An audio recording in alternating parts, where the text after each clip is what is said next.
Chers amis, journalistes et écrivains pour la nature et l'écologie, merci de m'avoir invité parmi vous après dématérialisation numérique. Je sollicite votre indulgence si je dis de grosses bêtises. Mon conseiller particulier est un ficus benjamina, pas très malin, mais je ne me résous pas à écarter ce vieux serviteur. Il faut lui imputer certaines approximations. Puisque nous sommes arrivés au temps de l'hyperprécision hégémonique, je ne doute pas que vous saurez apprécier le flou de mes relations avec le végétal. Jusque dans les années 1960, on allait à la campagne. Le mot nature n'était pas inventé. On n'avait pas encore scindé les territoires en trois: ville, espace rural, espace naturel. Cette nature pas nommée se faufilait un peu partout. Il y avait des bouvreuils dans les haies de banlieue, des alouettes dans les chaumes, des abeilles en gâtinais. Et même en hiver, on avait vu un cincle plongeur à la fontaine des innocents. Pendant quelques décennies, cette naïveté précaire s'est perpétuée sous l'étiquette petites fleurs, petits oiseaux. Tandis que l'agriculture passait à l'industrie. En 2020, cette métamorphose me permet d'acheter de la longe de porc à 2,49 € le kilo dans mon supermarché préféré et de me féliciter du sac en amidon de maïs biodégradable. S'il assure lui-même qu'il protège l'environnement, le sac ne dit pas que le maïs mondial consomme à lui seul, chaque année, entre 4 et 5 lacs Léman d'eau douce, parmi d'autres gourmandises. Si j'affirme que le maïs est la plante invasive de loin la plus redoutable, les naturalistes me regardent d'un sale œil. Les producteurs, eux, me lapident. Pour les sites lobbyistes, un hectare de maïs produit dans l'année 2 fois plus d'oxygène qu'un hectare de forêt. On se demande pourquoi les promeneurs s'obstinent à Fontainebleau. Mon supermarché propose aussi des phalaenopsis bleus de Prusse. Les limites s'imprécisent entre le réel et l'artifice. On connaît tout ça. Mais c'est l'occasion d'aborder la question des dévoiements où l'on entraîne les plantes au XXIe siècle. Comme les communicants de l'intelligence artificielle préparent les humains à s'accepter en copie perfectionnée, les incitent à déléguer leurs questions, bientôt la conduite de leur vie à la machine, la chimie et la génétique spéculo-dépendantes déforment l'appréhension commune du végétal, camouflent le hamburger en maïs, le biocarburant en betterave et en canne à sucre, la margarine en palmier.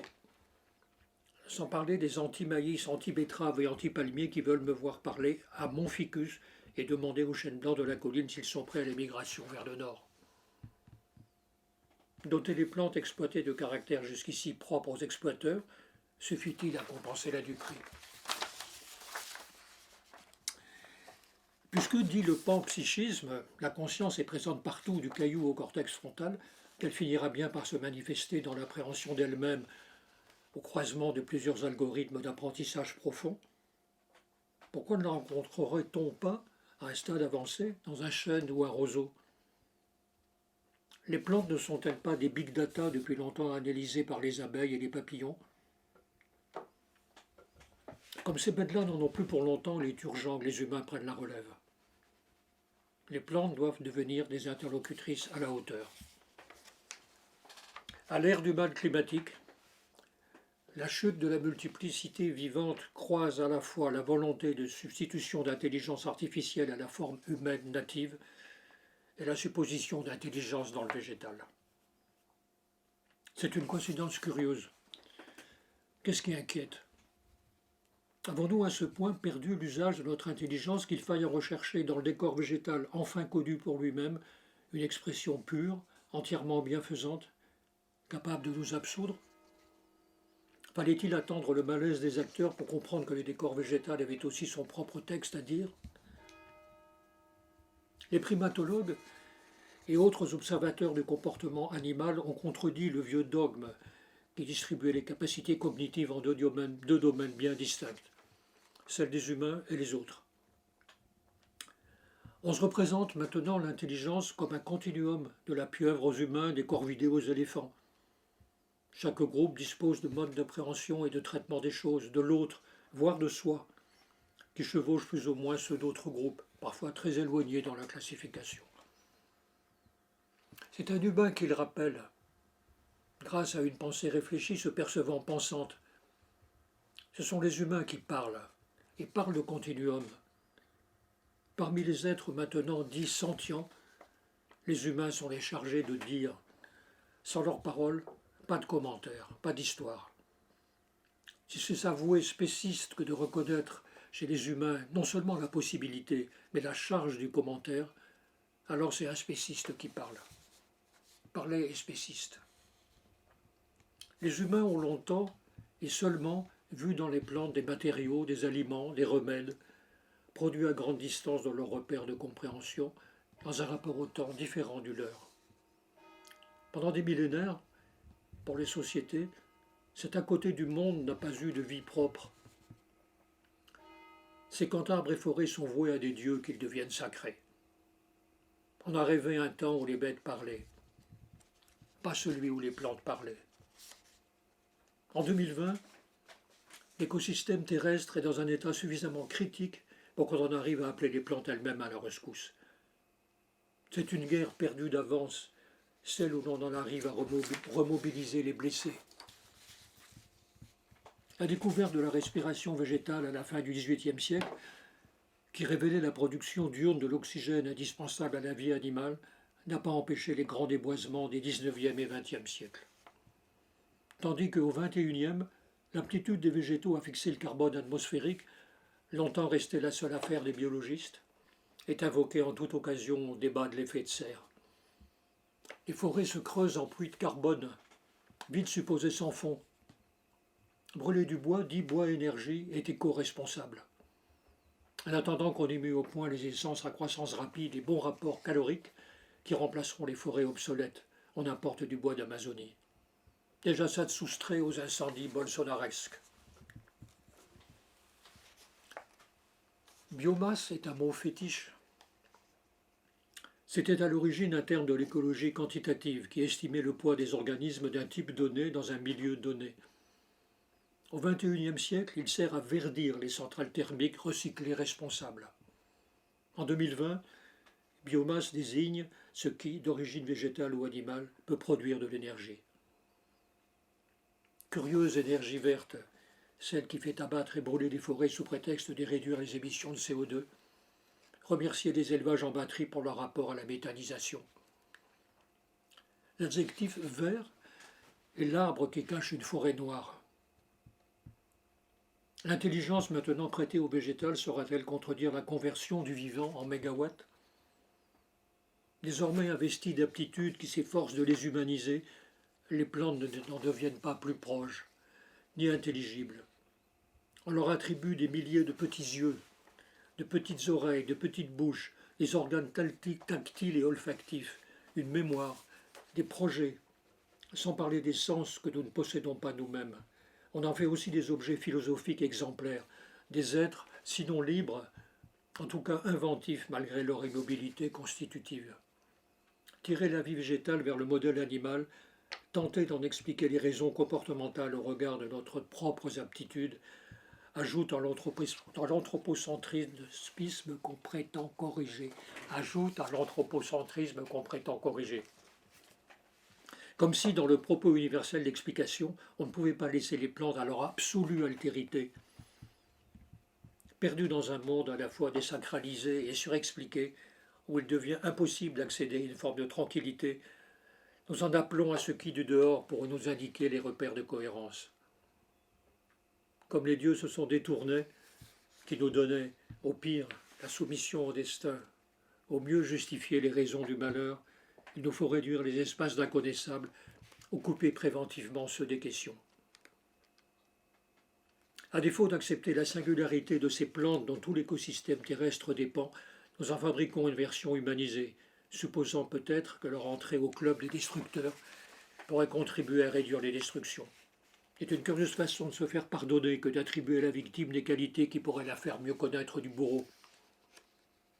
Et puis, dans la foulée, ne faut-il pas cesser d'user du mot nature?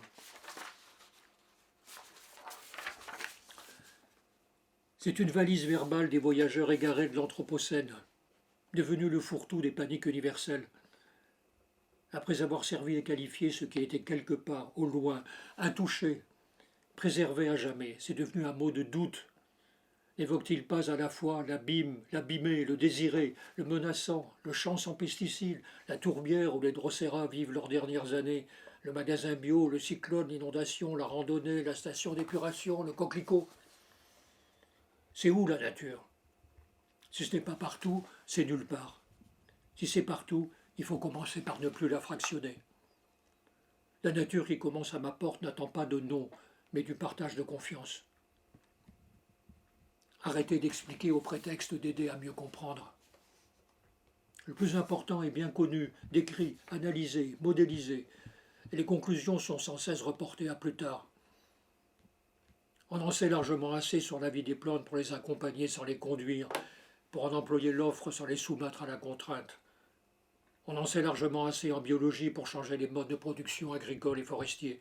On en sait largement assez sur la simplification universelle numérisée pour oser entrer en simplicité, sur des explications qui n'ont plus le temps de se convertir en actes pour accomplir les gestes simples freinés par l'explication.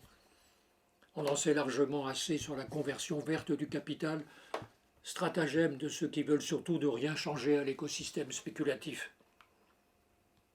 On est devant l'alternative ultime. S'en remettre une dernière fois aux promesses fiables comme vol des tourneaux, ou faire confiance à nos confiances, c'est-à-dire à notre immense acquis de savoir, à l'immensité des possibles à notre portée, à l'envie de rencontrer des yeux à la place des écrans, les petits humains capables de tout, à la place des humains augmentés capables de crimes. Le premier produit de la croissance, c'est le mensonge. Quand on dit PIB, il faut entendre PIM. On le sait tous, ceux qui gouvernent le monde savent et taisent le vrai, temporisent, diffèrent, reportent, repayent le mensonge en vergazon. Une part importante des gouvernés espère surtout que rien ne change. Quant à nos chefs, à nos élus, en sera-t-il un qui enlève jamais sa foutue cravate à étrangler le vrai, qui s'assiera devant une caméra pour dire enfin « Voilà ce qui se passe, voilà la réalité du monde. C'en est fini des discours et des détours, on ne recommence pas un grand débat fabriqué d'avance. On rassemble nos confiances et on essaie de contourner le mur. » La fille de 16 ans qui dit le vrai sur l'état du monde leur est, pour le moment, une bénédiction. Elle répond à l'attente qu'ils détournent. Ça leur donne encore du temps pour détruire. Le passé des plantes s'étend sur des centaines de millions d'années. Le dialogue qu'on veut maintenant leur imposer avec les humains, bref, les indiffère complètement. Mais pas celui où nous nous rencontrerions nous-mêmes dans un commencement de justesse. Où au lieu de vouloir rattraper nos impérities avec des trucs, comme l'attribution de sentience et autres bénédictions à peu de frais, nous nous interrogerions sur la nôtre de sentience, ou plutôt sur ce qu'elle n'est pas encore. Certificat d'accession à la qualité d'être sensible ou pas, c'est d'abord des errements de notre sentience à nous qu'il s'agit. Là où j'habite, dans les Alpes du Sud, la limite supérieure de la forêt a, depuis le début des années 2000, envoyé des émissaires jusqu'à une centaine de mètres plus haut. Cette progression annonce en même temps le début d'une régression, car les conditions de moyenne altitude deviennent de plus en plus difficiles, obligent à migrer vers les hauteurs.